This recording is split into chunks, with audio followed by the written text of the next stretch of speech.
चाहे नया गायिका हो,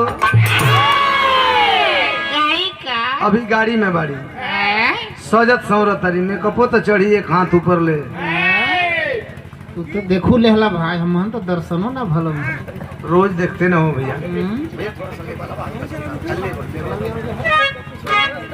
हमने मास्टर साहब गीत बजा दे हमें भैया, जैसे आप लोग उम्मीद लगे खब की लड़का भी नया बा, लड़कियों नहीं हो तो कुछ करी हाँ सर, लड़की नहीं हो कहाँ लड़की? अबे तो गाड़ी में है। अरे ये लड़का हो, तू गाड़ी में है हो। अच्छा ये कुर्ता तो लोग उम्मीद लगे भैया कि दोनों वो नया बना तो लड़का भी नया हो, सब गई को नहीं हो, तो अपने उम्र के हिसाब से कुछ बढ़िया काम, कुछ बढ़िया गाय बजा के जाए कांड करी हाँ सर।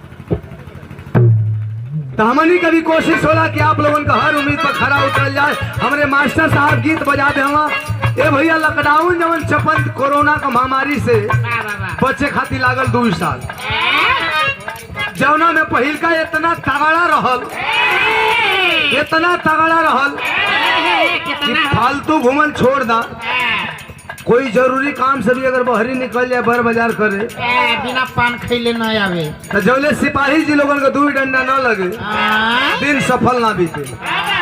थोड़ा सा राहत मिलल तो फिर दूसर का लॉकडाउन छप गई, तो दूसर का में तनी राहत रहल।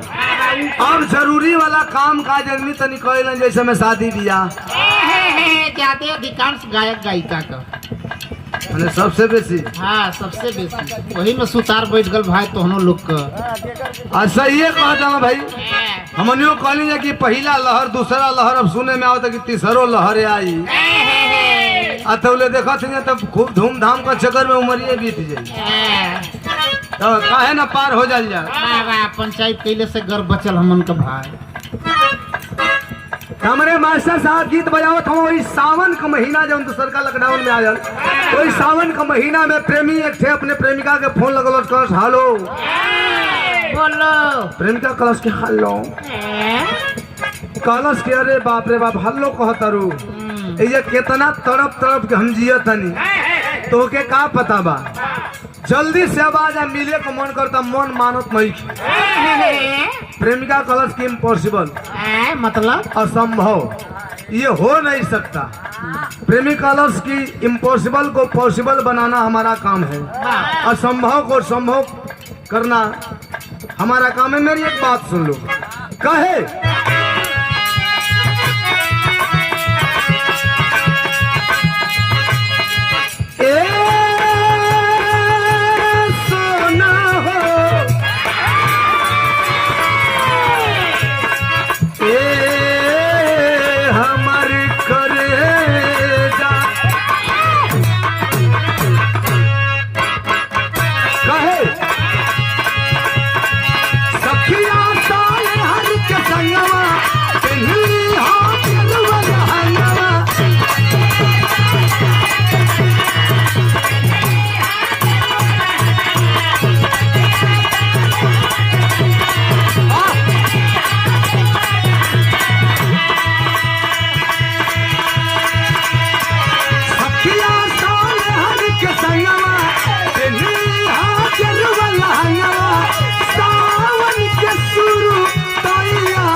भैया, लेकिन ये दास का फरियाद है